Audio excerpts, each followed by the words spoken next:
Hello friends, I am Nilesh Agase, Deputy Engineer, Water Resources Department, Government of Maharashtra. In this video, we will talk about career in mechanical engineering. Means what are the various options, career options for mechanical engineer are available nowadays. So, I will talk about the career options in mechanical engineering after B and BTech. So, about me, I have done my engineering from YCC Nagpur, then MTech from NIT Warangal. Last year, I got degree in MA Political Science from IGNOU, Delhi. Uh, I am focusing on this topic because I have some very good knowledge about the competitive exams regarding mechanical engineering. So I want to share my knowledge and experience with all you. So about my experience about a competitive examination in mechanical engineering. जो भी India में जो भी exams available है mechanical engineering के लिए उसके उसमें सबसे बड़ी एग्जाम होती है गेट, उसके बाद यूपीएससी इंजीनियरिंग सर्विसेज, उसके बाद स्टेट के पीएसयू एग्जाम्स होते हैं। मैं महाराष्ट्र का हूँ तो मैंने Maharashtra public service commission MPSC के सभी एग्जाम दिए और सभी के सभी क्रैक किए। उसके बाद यूपीएससी बोर्ड में इंटरव्यू दिया था, यूपीएससी इंजीनियरिंग सर्विसेज के दो मेंस दिए, गेट में 6 times I have scored more than 95%। मेरा अच्छा स्कोर था, उससे ही मैंने एनआईटी वाराणसी में पहले अटेम्प्ट में एडमिशन ली थी। तो ऑलमोस्ट मुझे कॉम्पिटिटिव एग्जाम का मैकेनिकल इंजीनियरिंग में अच्छा नॉलेज है। उसके बाद उसके पहले मैं वाईसीसी में था, तो फाइनल ईयर में दो इंडस्ट्रीज में मेरा प्लेसमेंट हुआ था। प्लेसमेंट की तैयारी कैसी करना उसके ऊपर भी मुझे थोड़ा अच्छा नॉलेज है। तो I want to share my all this knowledge and experience with you. So we'll talk about the what is engineering. Engineering is an application of science for safeguarding life and property. You must be knowing that what is the purpose of engineering. Purpose of engineering एक ये कि human life को better and better बनाना है in terms of by reducing the cost, by reducing the time and improving the quality. So what are the branches of engineering? You must be knowing civil, mechanical, electrical, computer, IT, electronics, chemical, and so on. So in this video, we will talk about mechanical engineering only. So what is mechanical engineering? Mechanical engineering is an application.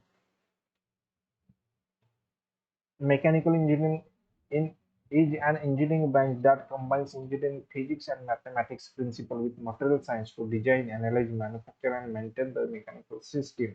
Mechanical systems में क्या आते हैं, बहुत सारे automobiles आते हैं, plants और plants आते हैं, स्टील इंडस्ट्रीज आती है, जो भी मशीनरीज है वो से अपन मैकेनिकल सिस्टम बोलेंगे। जो भी आपके आजू बाजू में मशीनरीज है सब कुछ मेंटेन किया जाता है, डिजाइन किया जाता है, एनालाइज किया जाता है, manufacture by mechanical engineers. So why to become a engineer? देखिए, whatever you are going to do in your life, ask yourself three questions: why I am going to do it, what I am going to do it, and how I am going to do it. So you will get your answer. That answer will save your time and resources as well. देखिए, आप अगर कोई भी गोल रखते हो, कोई भी काम करने जाते हो, तो आपको ये तीनों चीज की क्लैरिटी रहेगी, तो आप क्यों करने जा रहे हो, कैसे करने जा रहे हो, क्या करने जा रहे हो।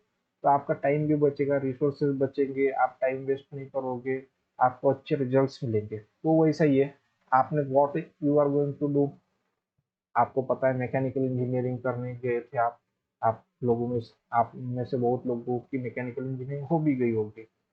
तो आपका तो व्हाट खत्म हो गया। अभी सेकंड है व्हाई। व्हाई मीन्स क्यों करने जा रहे हो आप मैकेनिकल इंजीनियरिंग? ऑब्वियस क्वेश्चन है, तो आपका आंसर भी ऑब्वियस ही रहेगा, मनी। उसके बाद कंफर्ट, जो भी ह्यूमन की जो भी बेसिक नीड्स है, फूड है, शेल्टर है, क्लॉथिंग्स है, वो तो फुलफिल करना ही है। उसके बाद आपको कंफर्ट चाहिए, गाड़ी चाहिए, बंगला चाहिए, अच्छे कपड़े चाहिए, अच्छी लाइफस्टाइल चाहिए, घूम। तो ये चीजें आपको चाहिए चाहिए। उसके बाद सेटिस्फेक्शन, जॉब सेटिस्फेक्शन भी चाहिए, स्ट्रेस नहीं होना, मेंटल एंड फिजिकल आपको बैलेंस चाहिए, फैमिली लाइफ बैलेंस चाहिए। तो उसके लिए सेटिस्फेक्शन भी इम्पोर्टेंट है लाइफ में।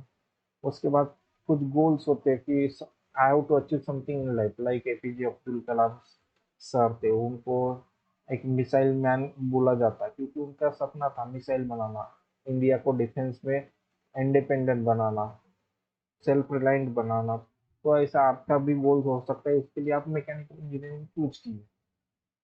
उसके बाद देखेंगे डेफिनेशंस ऑफ डिग्री। देखिए सबसे पहले बहुत लोगों का कंफ्यूजन होता है बी अलग है बीटेक अलग है। ऐसा कुछ नहीं है, बी भी वही है बीटेक भी वही है, सिर्फ यूनिवर्सिटी अलग अलग नाम से डिग्री अवार्ड करते हैं। कुछ ऑटोनॉमस ऑटोनॉमस इंस्टीट्यूट हो गए, आईआईटी एनआईटी, जो बीटेक की डिग्री देते हैं। बहुत सारे यूनिवर्सिटी बी करके डिग्री देते हैं, तो उसका कुछ नहीं है। एमटेक का भी वही सही है, एमयू और एमटेक सेम है।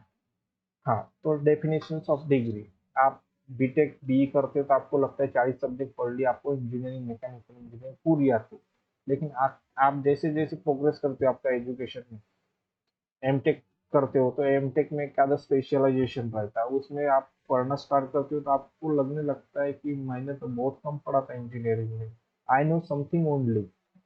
लेकिन उसके बाद भी आप पीएचडी करने जाते हो तो पीएचडी में क्या होता है, एक छोटा सा टॉपिक रहता है, उसके ऊपर बहुत डेप्थ में रिसर्च करना पड़ता है, स्टडी करना पड़ता है, तब जाके आपको पता चलता है कि oh I was knowing nothing, I need to learn something.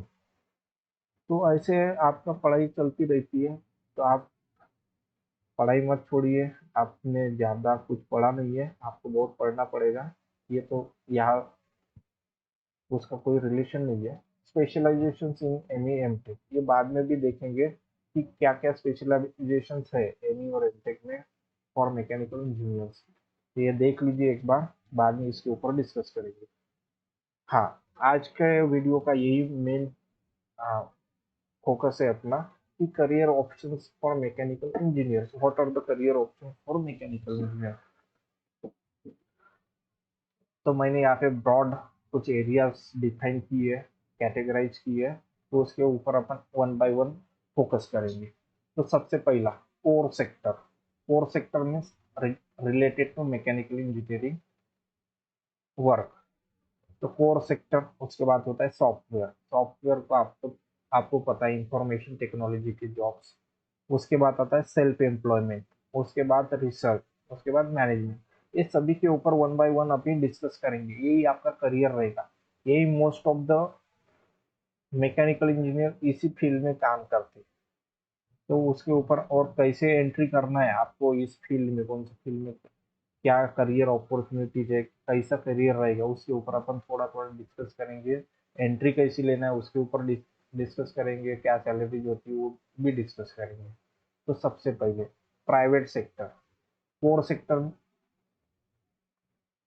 Career options. Core sector, core sector में दो सेक्टर है, एक प्राइवेट सेक्टर है, पब्लिक सेक्टर है। पब्लिक सेक्टर किसको बोलते हैं, जिसमें गवर्नमेंट के शेयर्स मोर देन 51% है, उनको पब्लिक सेक्टर बोलते हैं। आप बोल सकते हैं कि गवर्नमेंट की कंपनी है, जैसे बीपीसीएल एचपीसीएल हो गया, एनटीपीसी वगैरह, बोलते सकते हो कि गवर्नमेंट की कंपनी, क्योंकि वहाँ पे जो भी है बहुत सारे डिसीजन गवर्नमेंट के तरफ से ही लिए जाते हैं। और दूसरा होता है प्राइवेट सेक्टर, एक एक ग्रुप के द्वारा या एक आदमी के द्वारा जो भी कंपनी चलाई जाती है उसे प्राइवेट सेक्टर। कंपनी के पीछे लिखा रहता है प्राइवेट लिमिटेड, पब्लिक सेक्टर में लिखे के नहीं रहेगा। हाँ, तो career option for mechanical in core sector. Core sector में आपके रिलेटेड टू मैकेनिकल इंजीनियरिंग। तो प्राइवेट सेक्टर में कौन से मेन एरिया है मैकेनिकल इंजीनियर के लिए?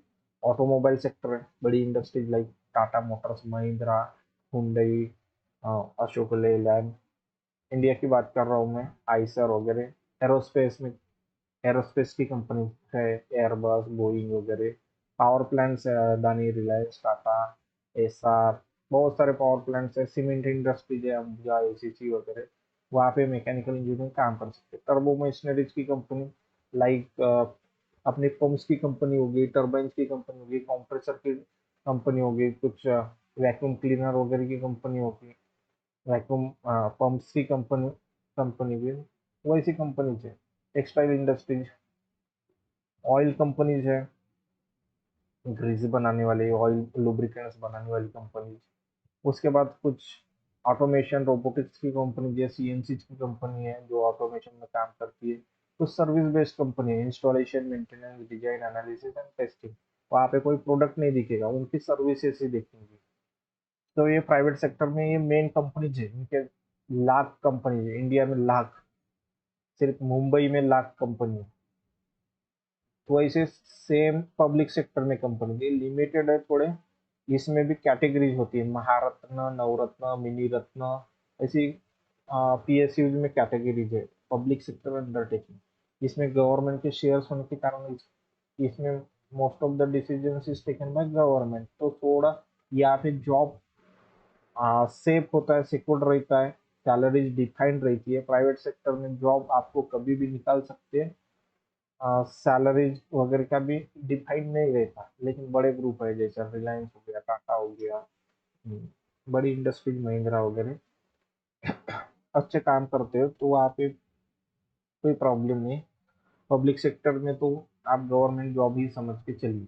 तो इसमें एंट्री कैसे करेंगे वो देखिए। सबसे पहले पावर सेक्टर में, प्राइवेट सेक्टर में कंपनी है, कोर कंपनी। सबसे बेस्ट तरीका है प्राइवेट सेक्टर में एंटर करने का, कैंपस प्लेसमेंट। अगर आप इंजीनियरिंग कर रहे हो, फर्स्ट ईयर में, सेकंड ईयर में, थर्ड ईयर में हो या फाइनल ईयर में हो, तो आपके कॉलेज, आपका कॉलेज भी अच्छा है, वहाँ पे कैंपस प्लेसमेंट के लिए कंपनी विजिट करती है। तो आप ट्राई कीजिए कि कैंपस प्लेसमेंट थ्रू आप इंडस्ट्री में सिलेक्ट हो जाओ, क्योंकि ये बेस्ट तरीका है एंटर करने का प्राइवेट सेक्टर में। अगर यहाँ से नहीं होता तो बाकी वे से जाने में थोड़ा स्ट्रगल्स है, थोड़े कॉम्प्रोमाइजेस है। क्योंकि कैंपस प्लेसमेंट में कंपनी आएगी, वो कैंपस प्लेसमेंट से जो भी जाएगा उनको पैकेज डिफाइंड रहता है, उसके बाद में उनको ट्रेनिंग, इंडक्शन प्रोग्राम ये डिफाइंड रहते हैं।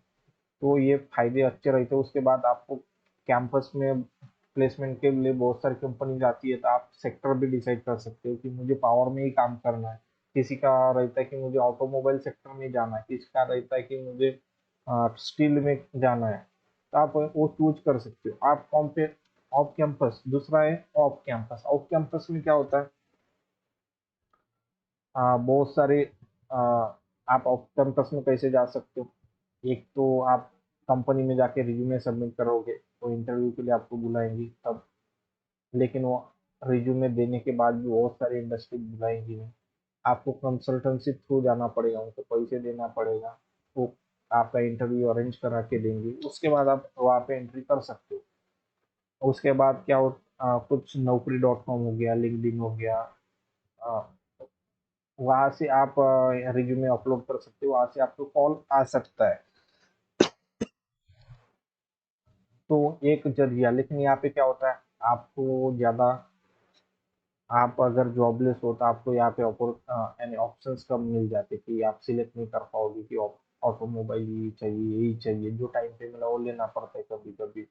वहाँ पे सैलरी के लिए निगोशिएशन करने में भी आपको ज़्यादा अपॉर्चुनिटीज नहीं देते। लेकिन आपका एक्सपीरियंस वगैरह आ जाए तो ये भी फील्ड अच्छी है, ऑफ कैंपस में भी आप स्विच करके जा सकते हो, लेकिन एक्सपीरियंस चाहिए। तो ये दूसरा तरीका था एंटर करने का। तीसरा तरीका इंटर्नशिप। अगर आपका बी बी होने के बाद कोई ट्रेनिंग करते हो, कोई प्रोजेक्ट करते हो या कोई इंटर्नशिप करते हो, तो बहुत सारे इंडस्ट्रीज वहाँ पे आपको जॉब के लिए रख देती है। वहाँ से आप एंटर कर सकते हो। उसके बाद है industry oriented courses like CAD, CAM, CNC, energy audit, power plant. बहुत सारे मार्केट में कोर्सेज अवेलेबल है, कैड, कैम, सीएनसी वगैरह।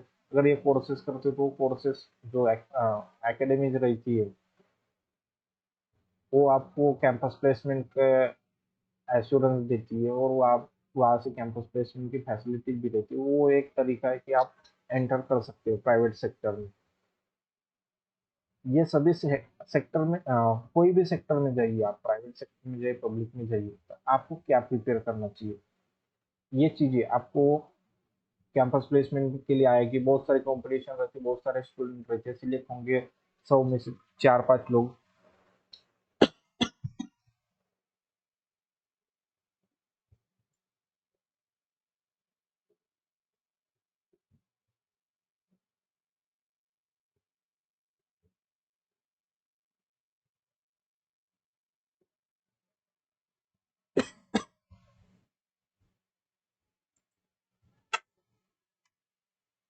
सिलेक्ट होंगे 4-5 लोग, तो आप स्क्रीनिंग करना पड़ता है उनको, कंपनीज को फिल्टर, कुछ तो भी फिल्टर लगाना पड़ता है, उसके लिए वो टेस्ट लेते हैं, like aptitude test, technical test, group discussion, उसके बाद इंटरव्यू। तो ये हर इंडस्ट्री लेती है, टेक्निकल टेस्ट लेगी, एप्टीट्यूड टेस्ट लेगी, ग्रुप डिस्कशन बहुत सारी इंडस्ट्री नहीं लेती। हाँ, कुछ ज़्यादा कंपटीशन हो गई तो ग्रुप डिस्कशन भी ले सकते हैं। इंटरव्यू तो आपको हर जॉब में देना ही है, टेक्निकल एचआर। आपका अगर जॉब टेक्निकल है तो टेक्निकल, मैकेनिकल रिलेटेड है तो मैकेनिकल का इंटरव्यू देना पड़ेगा, नॉन मैकेनिकल है तो उसके रिलेटेड देना पड़ेगा। एचआर इंटरव्यू मीन्स आपके related to hobbies, strength and weakness, goals, इसके ऊपर इंटरव्यू होता है, उसे एचआर इंटरव्यू बोला जाता है, सैलरी निगोशिएशन वगैरह। और बहुत बार प्रोजेक्ट के ऊपर क्वेश्चन पूछते हैं, क्योंकि प्रोजेक्ट, अगर आपका प्रोजेक्ट कोई इंडस्ट्री के काम में आ सकता है, तो आपका एक्सपीरियंस काउंट करके वो आपको प्लेसमेंट या सिलेक्शन दे सकते हैं। तो ये हो गया प्राइवेट सेक्टर में एंट्री का एक जरिया। तो ये चीज़ें आप प्रिपेयर कर लीजिए, कुछ भी हो जाए। Aptitude test, technical test, group discussion की तैयारी कर लीजिए, प्रैक्टिस कर लीजिए। इंटरव्यू तो देना है, उसके लिए आप प्राइवेट सेक्टर, पब्लिक सेक्टर में जा रहे हो तो इंग्लिश वगैरह में इंटरव्यू देना पड़ेगा, उसकी तैयारी रखिए। प्रोजेक्ट भी अच्छा बनेंगे, उसका नॉलेज लेके रखिए। दूसरा ऑप्शन है पब्लिक सेक्टर। पब्लिक सेक्टर में भी टेक कोर के लिए सेल, भेल, RITES, NTPC, NFPC, EIL, ECIL, ये बहुत सारी कंपनीज है।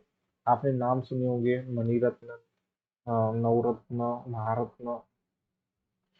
Cell and steel authority of India limited, भेल Bharat heavy electricals limited, RITES railway की पीएसयू है, NTPC national thermal power corporation, NHPC national hydro electric का कॉर्पोरेट है, TSDC Tehri, EL engineers India limited. Oil sector की तो आपको पता ही है, आईओसीएल, एचपीसीएल, ईएल।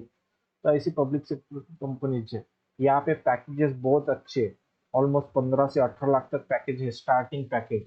और यहाँ पे ग्रोथ भी अच्छी है। तो सबसे बेस्ट टेक्निकल जॉब करना है मैकेनिकल के लिए, तो पब्लिक सेक्टर में आपको अच्छी अपॉर्चुनिटी मिलेगी, क्योंकि पैकेजेस अच्छे as compare to private sector. Public sector में अच्छे पैकेजेस है, और ग्रोथ जो भी है गवर्नमेंट के रूल्स के हिसाब से चलती है, जीआर के हिसाब से चलता है। तो आपका जॉब भी सेफ रहता है। डिसएडवांटेज क्या है पब्लिक सेक्टर में? इनकी पोस्टिंग है रिमोट लोकेशन पे रहती है। जैसे ऑयल, आईओसीएल के सिटी में रहेगा, सिर्फ वो उनके बिजनेस ऑफिस वगैरह रहेंगे। एनटीपी एनटीपीसी हो गया, पावर प्लांट सिटी में नहीं रह सकता।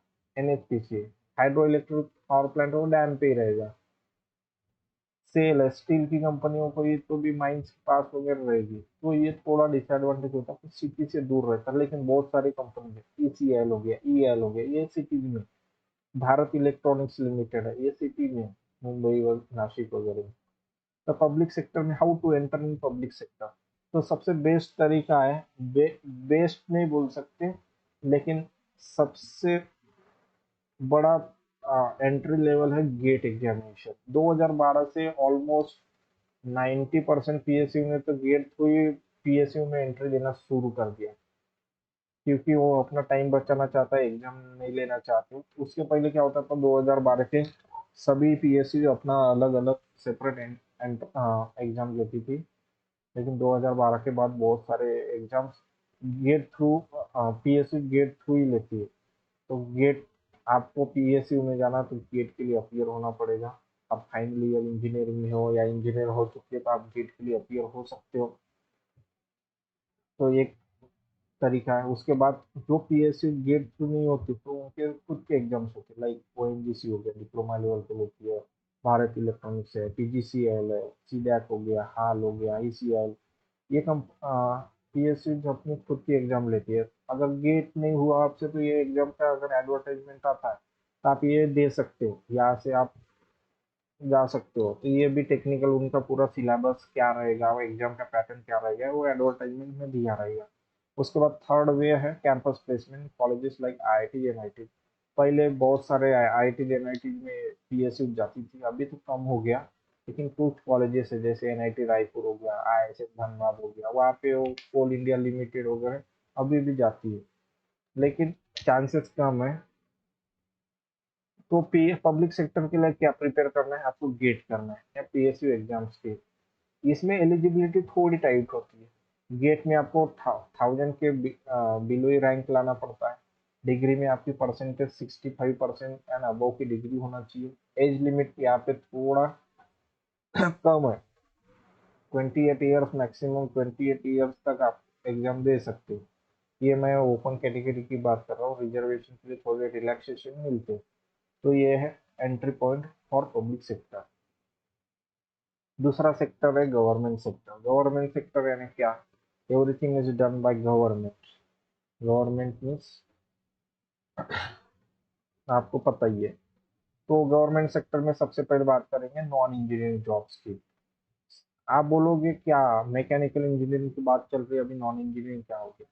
ये करियर ऑप्शन बता रहा हूँ मैं आपको मैकेनिकल इंजीनियर के लिए। आप नॉन इंजीनियरिंग सेक्टर में गवर्नमेंट सेक्टर में जा सकते हो। तो सिविल सर्विसेज एक ऑप्शन है। सिविल सर्विस आपने यूपीएससी सिविल सर्विसेज सुना होगा, आईपीएस आईएफएस आईआरएस वगैरह बनते, तो वहाँ पे भी उसकी भी प्रिपरेशन कर सकते हो। वहाँ पे मैकेनिकल इंजीनियरिंग का क्या काम आएगा?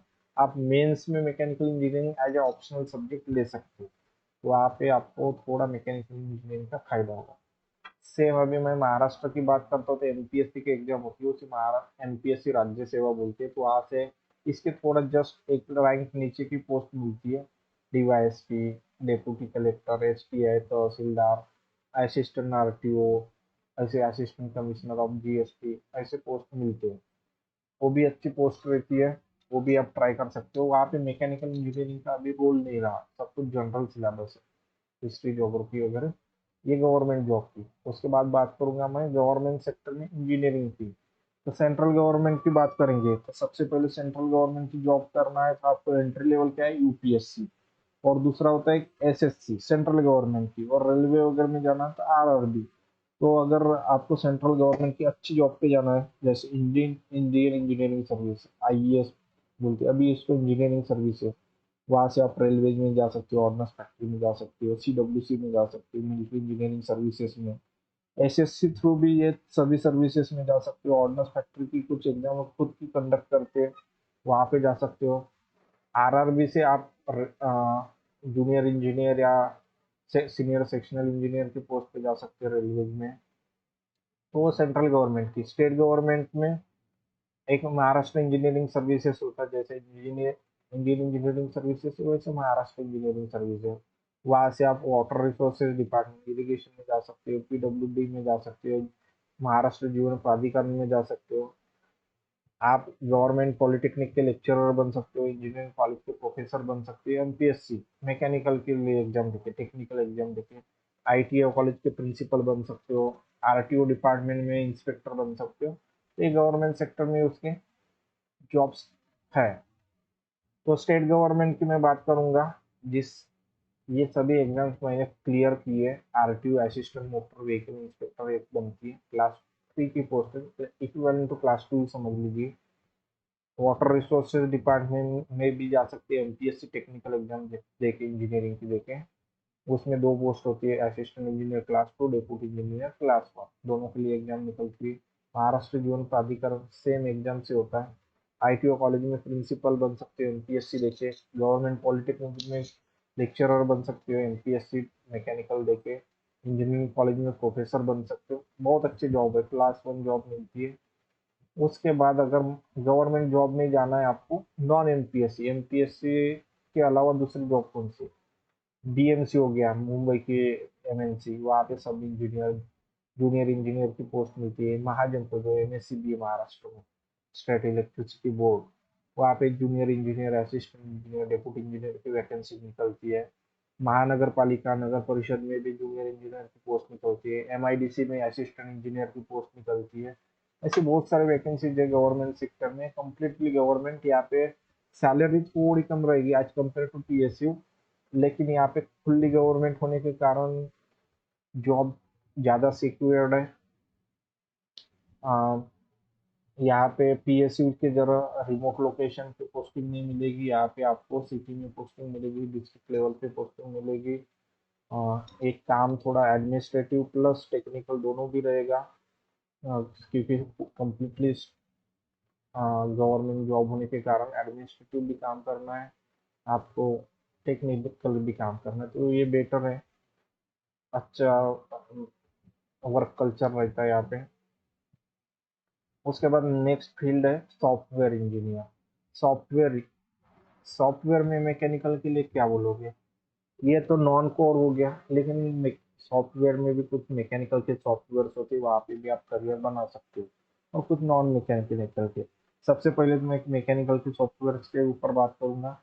आपने कैड जो डिजाइन के सॉफ्टवेयर होते हैं, ड्राफ्टिंग सॉफ्टवेयर बोलेंगे, कैड सॉफ्टवेयर बोलते हैं उनको, CATIA, solid works, Creo, UG graphics. अगर ये सॉफ्टवेयर करते हो आप, तो आपको डिजाइन के ड्राफ्ट ड्राफ्टिंग वगैरह वाली कंपनी, डिजाइन की कंपनी आपको हायर कर सकती है।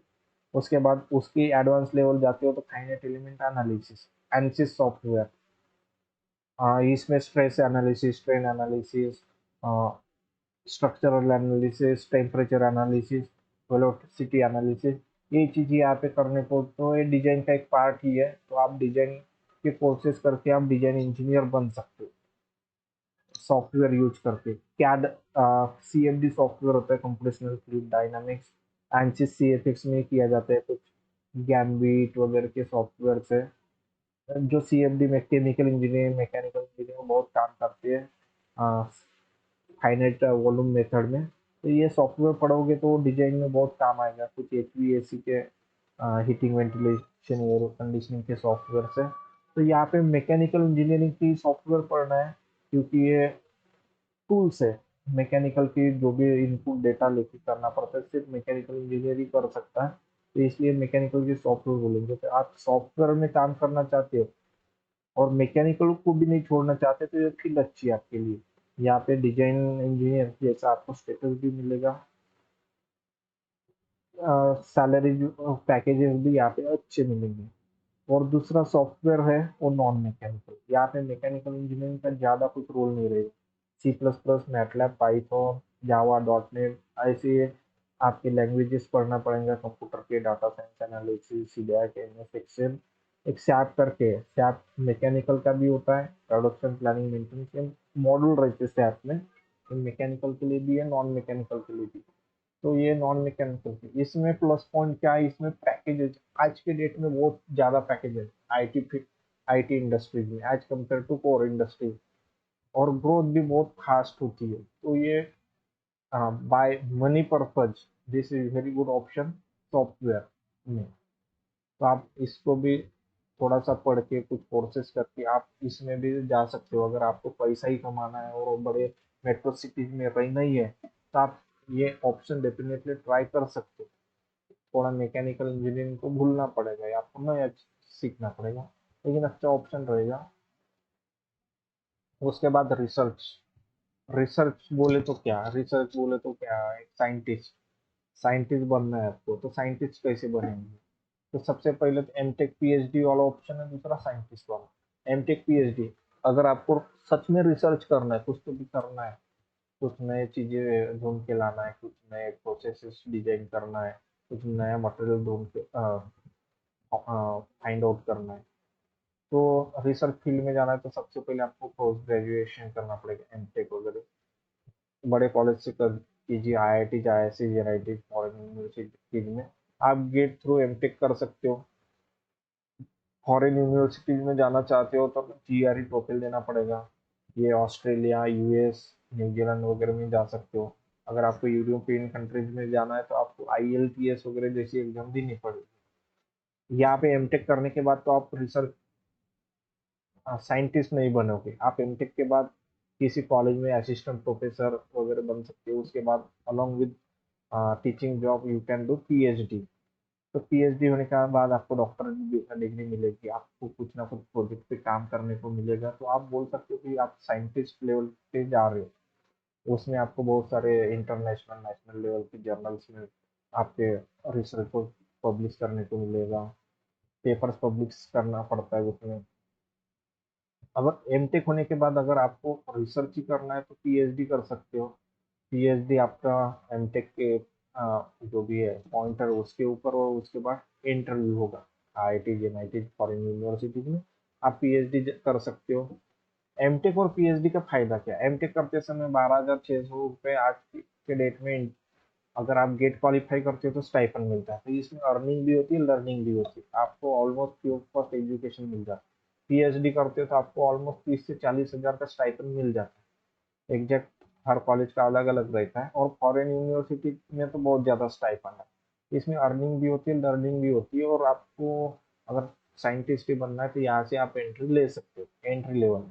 दूसरे एंट्री लेवल क्या साइंटिस्ट के लिए, जैसे और ऑर्गेनाइजेशन है, इसरो हो गया, Indian space research organization, DRDO हो गया, नाल हो गया, बार्क हो गया, इनकी डायरेक्ट आफ्टर बी बीटेक आपको डायरेक्ट एग्जामिनेशन दिखेगी, एडवर्टाइजमेंट दिखेगी, या कुछ बार्क वगैरह गेट थ्रू भी लेते हो, तो special recruitment by above organisation.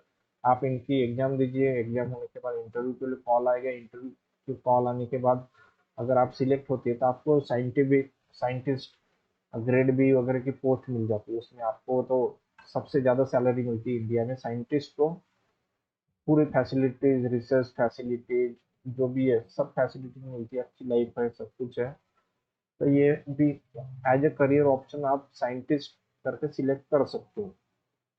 मान सम्मान पैसा सब मिलेगा, और आप कंट्री के लिए भी कुछ बड़ा कंट्रीब्यूशन दे सकते हो। लाइक आपने एपीजे अब्दुल कलाम साहब थे, बहुत बड़ा मिसाइल्स वगैरह जो भी दिए, उनका नाम हुआ, इसे आप साइंटिस्ट बन के कर सकते हो। उसके बाद specialization in M M tech, अगर आपको रिसर्च फील्ड में जाना है या एम ई एम टेक करना है या टीचिंग फील्ड में जाना है, टीचिंग फील्ड में भी क्या होता है, एम टेक की डिग्री मिनिमम होना चाहिए आपको इंजीनियरिंग कॉलेज में पढ़ाने के लिए। आपको एसोसिएट प्रोफेसर या प्रोफेसर बनना है तो पीएचडी वगैरह भी मस्ट है। तो सबसे पहले आपको एमटेक को एमए करना है, तो ये स्पेशलाइजेशन होते हैं। मैकेनिकल इंजीनियरिंग कितने पार्ट्स में डिवाइड होती है स्पेशलाइजेशन के लिए। Thermal and fluids engineering, machine design, material engineering, production technology, manufacturing, environmental engineering, क्या क्या हम automobile, industrial, nuclear engineering and so on. तो क्या होता है, बहुत सारे कॉलेजेस में इनके नाम थोड़े चेंज हो जाते हैं। किसी कॉलेज में थर्मल को हीट एंड पावर बोलते हैं, मशीन डिजाइन को कोई machine design mechanical system design बोलता है, कोई प्रोडक्ट डिजाइन बोलता है। तो ये आप जब भी एडमिशन लोगे एमटेक वगैरह में तो उनका सिलेबस चेक कर लीजिए, सिलेबस के हिसाब से आप एडमिशन लीजिए, और स्कोप भी चेक कर लीजिए, प्लेसमेंट भी चेक कर लीजिए। हाँ, उसके बाद नेक्स्ट करियर ऑप्शन है सेल्फ एम्प्लॉयमेंट। सेल्फ एम्प्लॉयमेंट में क्या क्या कर सकते हो, देखो ये तो मैंने मेजर एरियाज लिए सेल्फ एम्प्लॉयमेंट के लिए। इससे भी बहुत ज़्यादा बेटर हो सकते हैं ऑप्शंस, लेकिन मुझे जितना नॉलेज है उसके हिसाब से मैंने यहाँ पे लिया। सबसे पहले तो कॉन्ट्रैक्टर, कॉन्ट्रैक्टर बनना है तो दो सेक्टर से, government sector, private sector. Government sector में भी आप कॉन्ट्रैक्टरशिप कर सकते हो, प्राइवेट सेक्टर में क्या होता है, बहुत सारे इंडस्ट्रीज है मैकेनिकल इंजीनियरिंग रिलेटेड। हर ऑर्गेनाइजेशन को कुछ ना कुछ मटेरियल लगता है जो डायरेक्टली परचेस नहीं कर सकते वहाँ के लोग। बहुत सारी मशीनरी जो होती है गवर्नमेंट के पास होती है, प्राइवेट वालों के पास, तो मशीनरी का कुछ ना कुछ रिपेयर निकलता है, कभी कोई मशीनरी परचेस करनी पड़ती है। तो अकेला आदमी, वो ऑर्गेनाइजेशन खुद हर काम नहीं कर सकती, तो कॉन्ट्रैक्ट निकालती है कि ये सप्लायर हमें सप्लाई करेगा, ये आदमी हमें ये सर्विस सप्लाई करेगा, तो वैसे आप काम कर सकते हो। Mechanical engineering related, machine related बहुत सारे गवर्नमेंट में भी ऑर्गेनाइजेशन है, लाइक इरिगेशन डिपार्टमेंट हो गया, पावर प्लांट्स हो गए, लाइक लाइक महाजिनको वगैरह, नगर परिषद में मैकेनिकल के काम निकलते। तो आप कॉन्ट्रैक्टर बन के भी सेल्फ एम्प्लॉयमेंट में अच्छा काम कर सकते हो, आपका खुद का बिजनेस रहेगा, आपके पास लोग काम कर सकते हैं, जो आपके नीचे डिप्लोमा लेवल के इंजीनियर काम कर सकते हैं, आईटी वाले काम कर सकते हैं। तो ये एक अच्छा ऑप्शन है। उसके बाद कंसल्टेंट, अगर आपके पास एक्सपीरियंस आ गया किसी फील्ड में अच्छा, तो आप कंसल्टेंसी सर्विसेज दे सकते हो, क्योंकि बहुत सारे हर हर इंडस्ट्री में हर ऑर्गेनाइजेशन में एक्सपर्ट नहीं रहते। उनको कुछ कहीं पे प्रोजेक्ट रुक गया, कुछ हो गया, तो उनको सर्विसेज लगती है, स्पेशलाइज पर्सन लगते हैं, तो वो कंसल्टेंसी से बात कर लेते हैं, उनको सर्विस मांगते हैं, तो उस टाइम आप कंसल्टेंसी के काम कर सकते हो। तो आप अपना, आपके एक्सपीरियंस के ऊपर कुछ डिजाइन में कंसल्टेंसी हो सकती है, आपकी एनर्जी ऑडिट में हो सकती है, कुछ मशीनरी के एस्टिमेशन में, मशीनरी के लेआउट वगैरह डालने के लिए कंसल्टेंसी दे सकते हो। डिजाइनर, डिजाइनर प्रोजेक्ट की डिजाइन, मशीन की डिजाइन, कोई लेआउट डिजाइन, कोई सिस्टम की डिजाइन, तो ऐसे भी डिजाइन के काम कर सकते हो। उसके बाद है ट्यूशन क्लासेस, इंजीनियरिंग के क्लासेस ले सकते हो गेट के, आईईएस के। ये आपका मैकेनिकल इंजीनियरिंग है, मैकेनिकल इंजीनियरिंग के क्लासेस ले रहे हो तो मैकेनिकल इंजीनियरिंग आपको आना ही चाहिए। तो ये फील्ड में भी अच्छा पैसा है। आजकल तो टीचिंग फील्ड यानी एजुकेशन फील्ड बहुत बूम में चल रही है, तो यहाँ पे करियर ऑप्शन अच्छे है। उसके बाद आईआईटी जेडबल नीट, जो फिजिक्स या मैथमेटिक्स में किसी को इंटरेस्ट है, मैकेनिकल इंजीनियरिंग में बहुत सारा फिजिक्स होता है, तो वो आप ये क्लासेस में भी पढ़ा सकते हो। यहाँ पे भी अच्छा लाइफस्टाइल है, अच्छा पैसा है, अच्छा, तो ये भी अच्छा करियर ऑप्शन है। कुछ वर्कशॉप ओपन कर सकते हो, आपने देखा होगा कुछ लेथ मशीन लगा के, वेल्डिंग मशीन लगा के, शेपर ड्रिलिंग मशीन लगा के कुछ वर्कशॉप है। शीट मेटल के काम करते, कोई कूलर बनाता है, कोई अपने एग्रीकल्चर इक्विपमेंट्स बनाता है, थ्रेशर्स बनाता है, हार्वेस्टर बनाता है, कोई ट्रैक्टर की ट्रॉली बनाता है, कोई डैम के गेट्स वगैरह के काम करता है, कोई शटर के, रोलिंग शटर के काम कर सकता है। दिखता है वो बहुत मैकेनिक वाला काम, लेकिन बस अच्छा पैसा, बहुत अच्छे वहाँ पे भी इंजीनियरिंग के इन्वेंशन करके आप अच्छे अच्छे प्रोडक्ट्स बना सकते हो।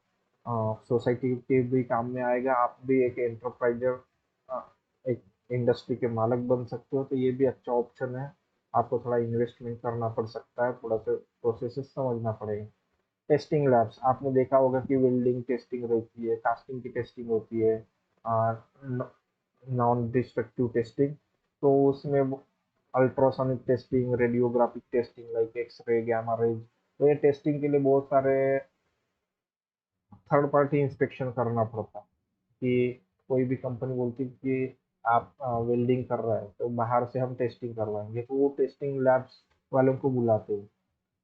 कुछ कैलिब्रेशन होते हैं टूल्स वगैरह के, मेजरमेंट इंस्ट्रूमेंट के, उसके भी लेबोरेटरीज की जरूरत पड़ती है, तो ये भी काम कर सकती है। उनके सर्टिफिकेशन कोर्सेस रहते, लेवल्स रहते 1 2 3, वो आपने कर लिए तो वहाँ पे भी आपको करियर का स्कोप है।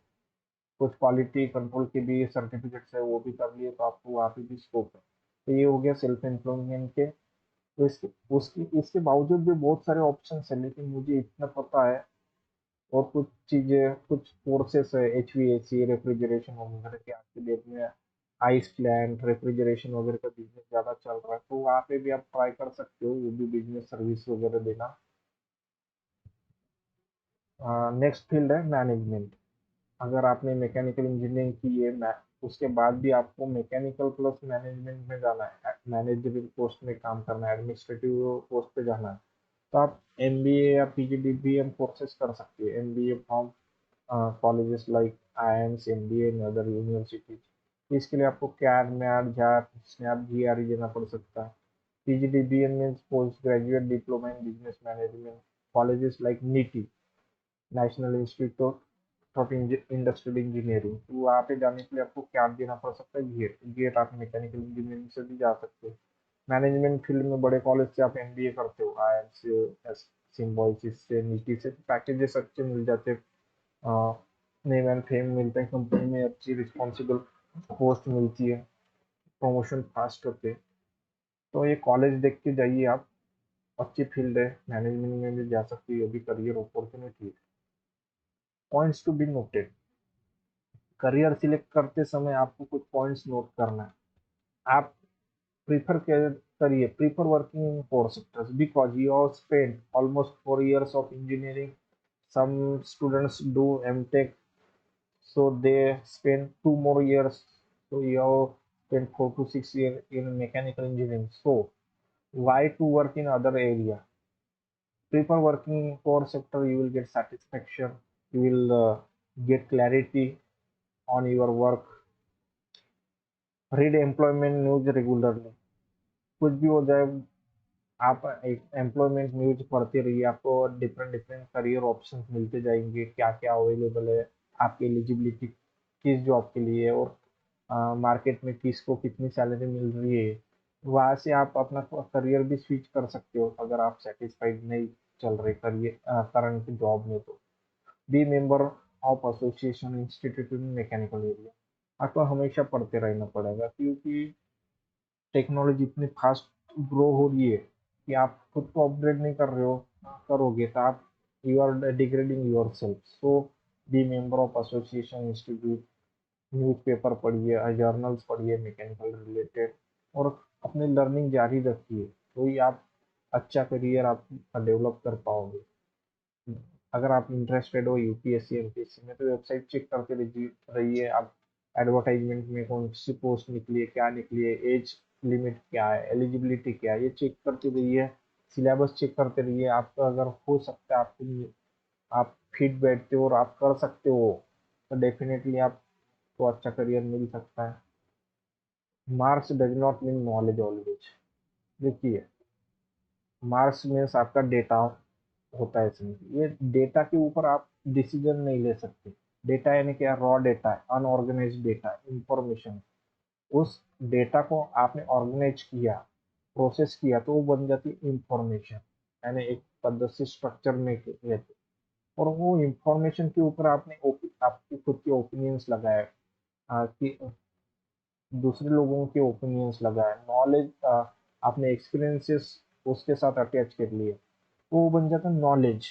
और नॉलेज मिल गई आपके पास, और इंफॉर्मेशन भी है, तो ये दोनों मिला के आप डिसीजंस ले पाते हो। Decision making is very important in life. अगर आपके करियर का डिसीजन आज गलत हो गया, तो आपको लाइफ टाइम स्ट्रगल करना पड़ सकता है। इसलिए आप राइट टाइम राइट डिसीजन ले लीजिए। तो उसके लिए आपको खुद का एनालिसिस करना पड़ेगा। आप डिसीजन इतने भी लेट मत लीजिए। राइट डिसीजन अगर लेट लेते हो तो वो भी गलत हो जाते, और गलत डिसीजन तो हमेशा गलत होगे। बाद में बोलते हो कि मेरा नसीब खराब थे, मेरे लक में ही नहीं है। नहीं, वो आपका लक खराब नहीं है, आपके नसीब खराब नहीं है, आपके डिसीजन मेकिंग में कुछ भी प्रॉब्लम हो सकता है। इसलिए आप राइट डिसीजन के लिए क्या करना पड़ेगा? आपको डेटा कलेक्ट करना पड़ेगा, उसको प्रोसेस करना पड़ेगा। उसके साथ उसके बाद आपको अच्छे एक्सपीरियंस लोगों के साथ मिल के, उनका नॉलेज, उनका एक्सपीरियंस लेके, उनके ओपिनियंस लेके, आपको ये तीनों मिला के आपको डिसीजन पे पहुंचना है। तो इसलिए marks does not mean knowledge always. जो बहुत टॉपर था उसका ही आपने उसने बोल दिया वही मत सुनो। आप एक्सपीरियंसेस लो, इंडस्ट्रीज के लोगों के, जिस फील्ड में आप जाना चाहते हो उनकी एक्सपीरियंस लो, उनके ओपिनियंस लो, उसके रिलेटेड डेटा कलेक्ट करो, इंफॉर्मेशन बनाओ, उसके बाद डिसीजन लो, और क्विक लीजिए डिसीजन।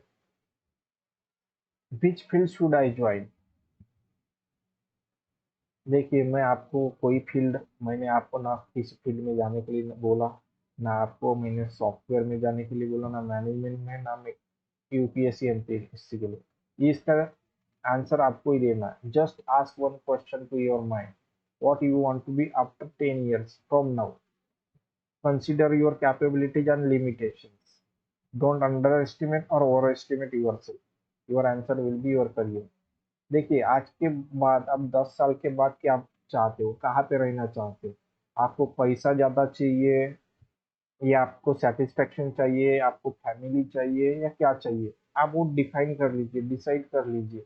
बहुत लोगों को पैसा ही चाहिए, तो उनको पैसे वाली फील्ड आपको ढूंढनी पड़ेगी। जैसे आपको सॉफ्टवेयर में ज़्यादा पैकेजेस मिलते हैं, पीएसयू में ज़्यादा पैकेजेस मिलते हैं, गल्फ कंट्रीज में ज़्यादा पैकेजेस मिलते हैं, तो आपको उस डायरेक्शन में जाना पड़ेगा, प्रिपरेशन उसी डायरेक्शन में करना पड़ेगा। कुछ लोगों का इंटरेस्ट रहता है कि मैं घर के पास रहूँ, मैं अपने माँ बाप की सेवा करूँ, तो घर के पास जो भी इंडस्ट्री मिलती है, जो भी जॉब करता है, उसके लिए वो प्रिपरेशन करेगा। किसी का इंटरेस्ट होता है कि मैं फॉरेन में घूमूं, तो फॉरेन यूनिवर्सिटी में जाऊँ, उधर ही सेटल हो जाऊँ, यूएसए वगैरह में, तो उसको जीआरई वगैरह की एग्जाम देना पड़ेगा, उधर का एजुकेशन लेना पड़ेगा। तो ऐसा आप what you want to be after 10 years और 15 years, ये डिसाइड कर लीजिए। आपको अपने कैपेबिलिटीज और लिमिटेशन आपको पता करना पड़ेगा, कि आप किस एरिया में स्ट्रांग हो। आपको टेक्निकल फील्ड कितनी जमती है, मैकेनिकल के सब्जेक्ट कौन से जमते हैं आपको। अगर आपको इंटरेस्ट थर्मल में है और आप जा रहे हो मटेरियल साइंस में, तो भी गलत हो जाता है। आपको आपकी पर्सनालिटी में ये नहीं लगता कि मैं ग्रुप डिस्कशन में या इंटरव्यू में या इंग्लिश में अच्छा बोल सकता हूँ, और आप बोलते हो कि मुझे मैनेजमेंट में जाना है, तो वो भी गलत हो सकता है। तो आप खुद की लिमिटेशंस देखिए, कैपेबिलिटीज देखिए। आप खुद को अंडर एस्टिमेट भी मत कीजिए और ओवर एस्टिमेट भी मत कीजिए। अंडर एस्टिमेट करोगे तो क्या होगा, कि आप बहुत बड़ी चीजें आप अचीव कर सकते थे वो नहीं कर पाओगे। और ओवर एस्टिमेट करोगे तो क्या होगा, छोटी चीजों को भी आप इतना आप छोटा समझोगे कि उसको भी आप बराबर नहीं करोगे और कॉन्फिडेंस में, और कॉन्फिडेंस आपको हर एग्जाम में फेल करेगा, इसलिए ओवर एस्टिमेट भी मत कीजिए। Your answer will be your career. देखिए, God has created very honorable place for everybody. Your job is to just search it. Unfortunately, most people don't approach in right direction. इसलिए मैंने ये video बनाया कि आप लोगों को कुछ तो भी हेल्प मिले मेरा एक्सपीरियंस की, मेरा नॉलेज की, इसलिए ये वीडियो बनाया। अभी आपका काम है कि आपको सर्च करना है based on this hack data and experience line of site. देखिए, आप आज के डेट में यहाँ पे हो और आप देख रहे हो ये वाला यहाँ पे लाइन ऑफ साइट यहाँ पे आ गई। कुछ दिनों के बाद यहाँ पे आ गए। बाद में क्या होता है, कुछ दिनों के बाद यहाँ तक आने पे समय आपकी लाइन ऑफ साइट ऊपर जाती है। बाद में जब धीरे धीरे टाइम जाता है तो आप आगे देखते हो, अल्टीमेट एम ये रहता है। लेकिन क्यों ना आप डायरेक्टली यहाँ से यहाँ देखो अल्टीमेट एम पे। इसलिए ब्रॉड विजन रखिए आप। आईपीएस और पीएसआई की एक स्टोरी है कि एक गांव में लड़का आईपीएस बनता है। गांव में उसका स्वागत वगैरह होता है, तो कुछ लोग पूछते हैं उसको, आईपीएस तो बन गया लेकिन अभी फौजदार कब बनेगा? क्योंकि लोगों को इतना भी मालूम नहीं रहता कि आईपीएस के अंदर बहुत सारे पीएसआई होते, बहुत सारे फौजदार होते। तो आप वैसे एनवायरनमेंट में भी मत रहिए। B inspired from others means आप जिस फील्ड में जाना चाहते हो उस फील्ड के जो भी रोल मॉडल्स हैं उनके साथ बातें कीजिए, उनसे इंस्पिरेशन लेते रहिए, उनके स्पीचेस पढ़िए, उनके एक्सपीरियंसेस देखिए, इंटरेक्ट विद अदर्स। आप लोगों के साथ शेयर करोगे आपका गोल, तो वो हेल्प करेंगे आपको अचीव करने, आपका गोल अचीव करने में। ऐसे डायरेक्टली हेल्प नहीं करेंगे, लेकिन कुछ लोग आपको नेगेटिव्स बताएंगे उस जॉब की, कुछ लोग पॉजिटिव्स बताएंगे। तो दोनों भी डूज एंड डोंट्स आपको मिल जाएगी। तो इसलिए आप ज़्यादा से ज़्यादा शेयर करो, इंटरेक्ट करो लोगों के साथ, अपने प्रॉब्लम्स बताइए, आपके क्या सॉल्यूशंस हो सकते हैं वो पूछिए। बहुत सारे लोग आपको मदद करने के लिए बैठे, आपको पूछना पड़ेगा। आप ऐसे बिना पूछे रहोगे तो कोई बताएगा नहीं। इसलिए डेफिनेटली कोई भी मदद करेगा, बहुत सारे लोग नहीं करेंगे लेकिन बहुत सारे लोग भी है कि वो आपको मदद करेंगे। when you achieve something you will face some challenge and again you have to achieve success। challenges आते रहेंगे लाइफ में। आप जैसे जैसे challenges को, हर्डल्स को पास करोगे तो बड़ा चैलेंज भी आप एक्सेप्ट कर पाओगे। जीत हो या हार, रहो तैयार। Thank you very much, all the best for your future. कोई भी क्वेरी है, कोई भी क्वेश्चन है तो मुझे आप डायरेक्टली कॉल कर सकते हो। मेरा मैं व्हाट्सएप फेसबुक यूट्यूब पे मेरा नंबर डाल दूंगा। Thank you, all the best.